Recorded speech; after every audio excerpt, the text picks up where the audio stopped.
በስመ አብ ወወልድ ወመንፈስ ቅዱስ አሐዱ አምላክ አሜን። በስመ አብ ወወልድ ወመንፈስ ቅዱስ አሐዱ አምላክ አሜን። በስመ አብ ወወልድ ወመንፈስ ቅዱስ አሐዱ አምላክ አሜን። በክርስቶስ ክርስቲያን በወልድ ውሉዳን በሀብቱ መንፈስ ቅዱስ መንፈሳውያን ዝተተማም ስድራ እግዚአብሔር አምላክ ከመይ ይውዕልኩም ከመይ ናብ ሰዓት ንቃን ወፅሕኩም እግዚአብሔር አምላክ ይመስገን። ከም ኃጢአትና በደልና ከይተጸዋጸብና ናብ ሰዓት እንደቃን ዘብጽሐና ክብርን ምስጋናን ውዳሴን አምልኾን ስብሐትን ስግደትን ሎምን ዘላለም ይኹን አሜን። ከምኡውን እዛ ብሃንቀውታን ንጽበያ ቅድስት ሰንበተ ክርስቲያን ከዓ ብሰላም ወጽሐኩም ወጽሐና አሜን። ሽምባርከት ከምቲ ልሙድ መንፈሳዊ ሕተን መልስን ሒዝናልኩም ቀሪብና ኣለና። ጀሚርና ክሳን ፍጽም ምሳና ንክትጸንሑ ብትሕትና ንላወኩም። እሽኒ ካብ ዝሓለፈ ከምቲ ልሙድ ኩሉ ግዜ ሰንበት ሒዝናልኩም ንመጽእ። ከዚ ድማ ከም ፍቃድ እግዚአብሔር አዳማይ ሕተና ሓቂ ወይ ጌጋ በል እዩ።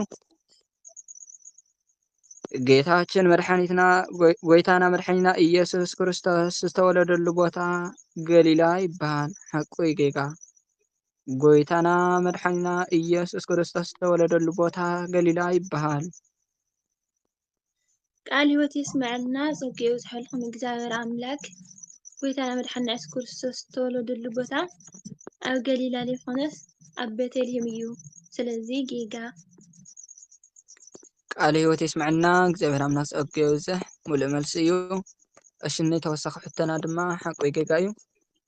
ካብ ኣርባዕተ ወንጌላውያን ነባቤ መለኮት ተባሂሉ ዝጽዋዕ ቅዱስ ዮሐንስ እዩ። ሓቂ ወይ ጌጋ ካብ ኣርባዕተ ወንጌላውያን ነባቤ መለኮት ተባሂሉ ዝጽዋዕ ቅዱስ ዮሐንስ እዩ። ቃል ሕይወት ይስመዐልና ጸጊኡ ዝሓልኩም እግዚአብሔር አምላክ መልሱ ሓቂ እዩ። ቃል ሕይወት ይስመዐልና እግዚአብሔር አምላክ ጸጊኡ ዝሕ ሙሉእ መልሲ። እሽኒ ተወሳኺ ሕተና ድማ ሓቂ ወይ ጌጋ እዩ። ናይ መጀመርያ ዝተጻሕፈ ናይ መጽሓፍ ቅዱስ ክፍሊ መጽሓፍ ሄኖክ እዩ። ናይ መጀመርያ ዝተጻሕፈ ናይ መጽሓፍ ቅዱስ ክፍሊ መጽሓፍ ሄኖክ እዩ። ቃል ሕይወት ይስመዐልና ጸጊኡ ዝሓልኩም እግዚአብሔር አምላክ መልሱ ሓቂ። ቃል ሕይወት ይስመዐልና እግዚአብሔር አምላክ ጸጊኡ ዝሕ እሽኒ ተወሳኺ ሕተና ድማ ኣብ ንቅያ ጉባኤ አምላክና ኢየሱስ ክርስቶስ ምስ ናይ ባህሪ አቡኡ መዓረ እዩ ብምባል ለአርዮስ ዘሸነፈ ቅዱስ አቦ መን ይበሃል? ኣብ ንቅያ ጉባኤ አምላክና ኢየሱስ ክርስቶስ ምስ ናይ ባህሪ አቡኡ መዓረ እዩ ብምባል ንአርዮስ ዘሸነፎ ቅዱስ አቦ መን ይበሃል? መረፂ ከማርፅ ለኽንየ ቅዱስ ጢሞቴዎስ ዘአልወ ጥረት ለቅዱስ ዲዮስቆሮስ ቅዱስ ዮሐንስ አፈወርቂ ቅዱስ አትናቴዎስ። ቃል ሕይወት ይስመዐልና ጸጊኡ ዝሓልኩም እግዚአብሔር አምላክ መልሱ ኮይኑ ቅዱስ አትናቴዎስ። ቃል ሕይወት ይስመዐልና እግዚአብሔር አምላክ ጸጊኡ ዝሕ ሙሉእ መልሲ እዩ። ሽኒ ተወሳኺ ሕተና ድማ ምስ ሰበይቱ ንላዕሊ 48 ዓመታት ብድንግልና ዝተቐመጠ ቅዱስ አቦ መን ይበሃል? ምስ ሰበይቱ ንልዕሊ 48 ዓመታት ብድንግልና ዝተቐመጠ ቅዱስ አቦ መን ይበሃል? ቅዱስ እለእስክንድሮስ ቅዱስ ዲዮስቆሮስ ቅዱስ ዲሜጥሮስ ቅዱስ ቴዎፍሎስ። ቃል ሕይወት ይስመዐልና ጸጊኡ ዝሓልኩም እግዚአብሔር አምላክ በረከቶም ይሕደረና እዩ አቦና ቅዱስ ዲሜጥሮስ እዮም። ቃል ሕይወት ይስመዐልና እግዚአብሔር አምላክ ጸጊኡ ዝሕ ሙሉእ መልሲ እዩ። ከዚ ድማ ምረፅ እዩ። ኣብ ስርዓተ ቅዳሴ ወንጌል ምስ ተነበበ ህዝቢ ኢሉ ችርውየል ሱራፌል ኢሎም ተሰጥኦ ዝምልስሉ ናይ መን ወንጌል ምስ ተነበበ እዩ? ኣብ ስርዓተ ቅዳሴ ወንጌል ምስ ተነበበ ህዝቢ ኢሉ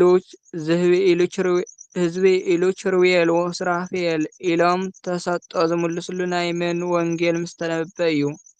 ሀ ዮሐንስ ወንጌል፣ ለ ሉቃስ ወንጌል፣ ሐ ናይ ወንጌል ማርቆስ፣ መ ናይ ወንጌል ማቴዎስ። ቃለ ሕይወት የስምዐና ፀጊኡ ዝሕልኩም እግዚአብሔር ኣምላክ መልሱ ሐ ኮይኑ ናይ ወንጌል ማርቆስ ማለት እዩ። ቃለ ሕይወት የስምዐና እግዚአብሔር ኣምላክ ፀጊኡ ይብዛሕ። እሺ ሓፂር መልሳዊ ተወሳኺ ሕቶና ቀዳማይ ሕቶ ተወሳኺ ሕቶ ማለት እየ መልስ ናይ ብሉይ ኪዳን እና ናይ ሓዱሽ ኪዳን መፅሓፍቲ ፍልልዮም እንታይ እዩ ወይ ብምንታይ ይፈላለዩ? ናይ ብሉይ ኪዳን እና ናይ ሓዱሽ ኪዳን መፅሓፍቲ ፍልልዮም እንታይ እዩ ወይ ብምንታይ ይፈላለዩ? ቃለ ሕይወት የስምዐና ፀጊኡ ዝሕልኩም እግዚአብሔር ኣምላክ መልሲ ብዝተፀሓፍሉ ዘመን ይፈላለዩ እዮም። ናይ ብሉይ ኪዳን መፅሓፍቲ ቅድሚ ልደተ ክርስቶስ እዮም ተፃሒፎም። ናይ ሓዱሽ ኪዳን መፅሓፍቲ ድማ ድሕሪ ልደተ ጎይታና መድሓኒና ኢየሱስ ክርስቶስ እዮም ተፃሒፎም። ብቁፅሪ ይፈላለዩ እዮም። ብሉይ ኪዳን 46 እዮም፣ ሓዱሽ ኪዳን ደሞ 35 እዮም። ብትምህርቲ ቡሉያት መብዛሕትኦም ትንቢት እዮም ዝናገሩ ብሉይ ኪዳን ማለት እዩ።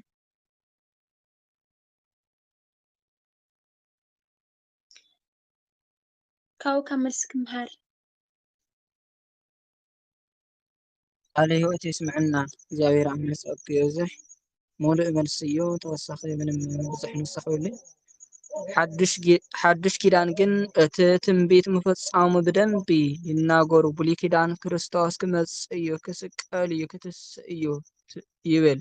ሓዱሽ ኪዳን ግን ክርስቶስ ተወሊዱ ተሰቂሉ ዓሪጉ እናበለ የብርህርህ ማለት እዩ እና እግዚአብሔር ኣምላክ ፀጊኡ ይብዛሕ።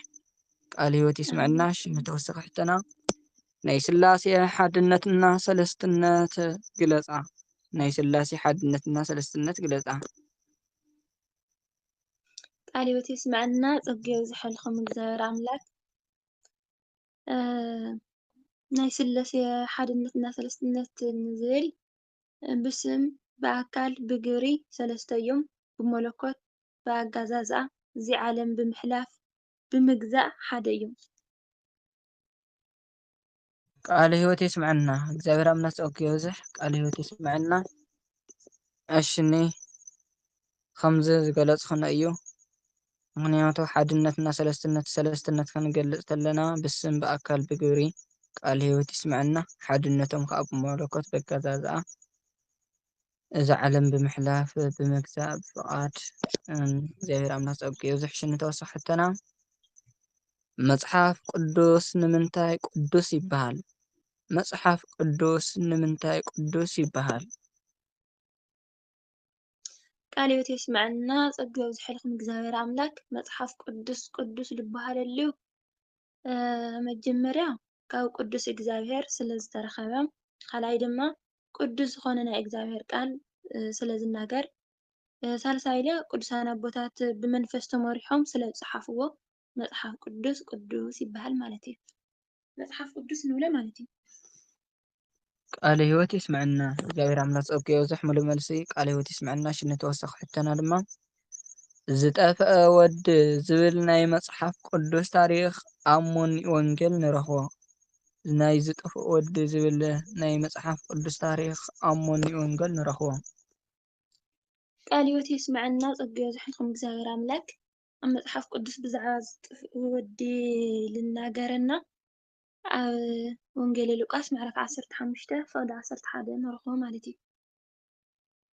ቃለ ሕይወት የስምዐና እግዚአብሔር ኣምላክ ፀጊኡ ይብዛሕ። ሙሉእ መልሲ ብዛዕባ ጥፍእ ወዲ ኣብ ወንጌል ሉቃስ ምዕራፍ 15 ቁጥሪ 11 ጀሚሩ እናገለፆ ይኸድ ማለት እዩ እና እግዚአብሔር ኣምላክ ፀጊኡ ይብዛሕ። ካብኡ ኢሉ ይጅምር ካብ ቁጥሪ 11 ኢሉ ይጅምር እግዚአብሔር ፀብቂ ይብዛሕ ሽኒ ተወሳኺ ሕቶና ካብ ኣርባዕተ ወንጌላውያን ብገጽ ሰብ ዝምሰል ቅዱስ ማቴዎስ እዩ። ሓቂ ወይ ጌጋ? ካብ ኣርባዕተ ወንጌላውያን ብገጸ ሰብ ዝምሰል ቅዱስ ማቴዎስ እዩ። ቃል ሕይወት ይስመዐና ፀጋ ይብዛሕልኩም እግዚአብሔር ኣምላክ መልሱ እዋ ሓቂ እዩ። ቃል ሕይወት ይስመዐና እግዚአብሔር ኣምላክ ፀጋ ይብዛሕ። እሺ ንተወሳኺ ሕቶና ድማ ቅዱስ ማቴዎስ ናይ መጀመርያ ስሙ ሌዊ ይበሃል ነይሩ። ቅዱስ ማቴዎስ ናይ መጀመርያ ስሙ ሌዊ ይበሃል ነይሩ። ቃል ሕይወት ይስመዐና መልሱ ሓቂ። ቃል ሕይወት ይስመዐና እግዚአብሔር ኣምላክ ፀጋ ይብዛሕ። ካዚ እውን ሓቂ ወይ ጌጋ እዩ። መጽሓፍ ሰዓታት ዝጸሓፉ ኣቦ ቅዱስ ያሬድ እዩ። መጽሓፍ ሰዓታት ዝጸሓፈ ኣቦ ቅዱስ ያሬድ እዩ። ቃል ሕይወት ይስመዐና ፀጋ ይብዛሕልኩም እግዚአብሔር ኣምላክ መጽሓፈ ሰዓታት ዝጸሓፈ ኣቦ ኣቦና ቅዱስ ያሬድ ደይኮኑስ ኣቦና ቅዱስ ገበርግስ ዘጋሳጨ እዮም። ቃል ሕይወት ይስመዐና እግዚአብሔር ኣምላክ ፀጋ ይብዛሕ።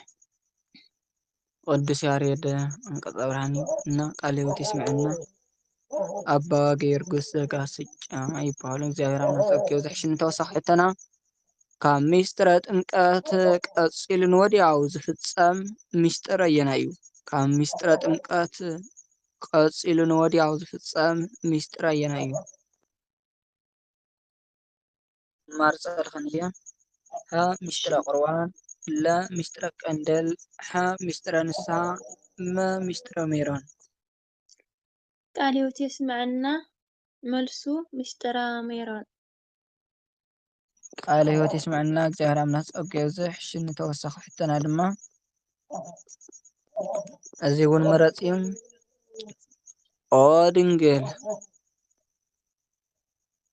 ኦ ድንግል ኣኮ በፍትወተ ደንዝ ትጸነስኪ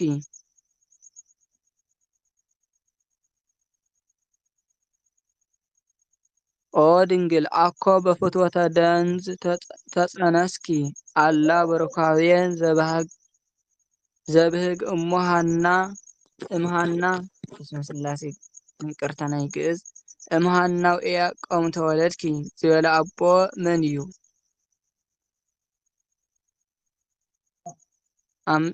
ኣብ ምንታይ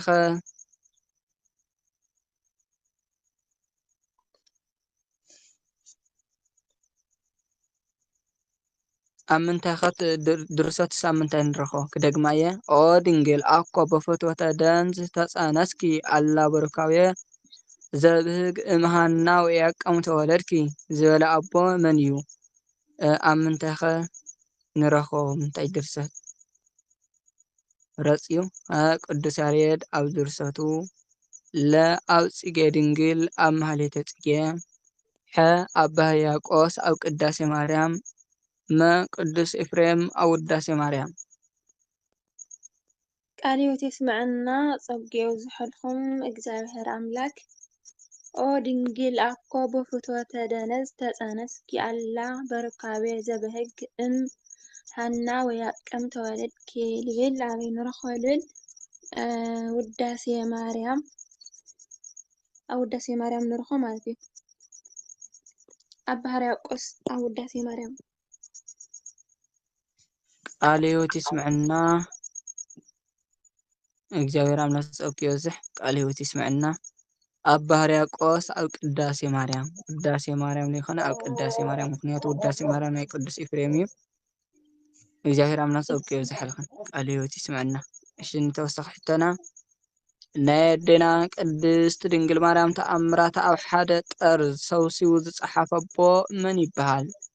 ናይ ኣዴና ቅድስት ድንግል ማርያም ተኣምራታ ኣብ ሓደ ጠርዝ ሰብሲቡ ዝፀሓፈ ኣቦ መን ይበሃል? ሀ ቅዱስ ዲሜጥሮስ ለ ቅዱስ ኤፍሬም ሐ ቅዱስ ደቁስዮስ መ ቅዱስ ዮሐንስ አፈወርቅ። ቃል ሕይወት ይስመዐና ፀጋ ይብዛሕልኩም እግዚአብሔር ኣምላክ ቅዱስ ደቅስዮስ። ቃለ ሕይወት ይስምዐና እግዚአብሔር አምላክ ጸጋ ይብዝሕ ሙሉእ መልሲ ሽኒ ተወሳኺ ሕቶና ድማ ቅዱሳን መንከራ ካብ ምንታይ ምንታይ ድሒኖም ቅዱሳን መንከራ ካብ ምንታይ ምንታይ ድሒኖም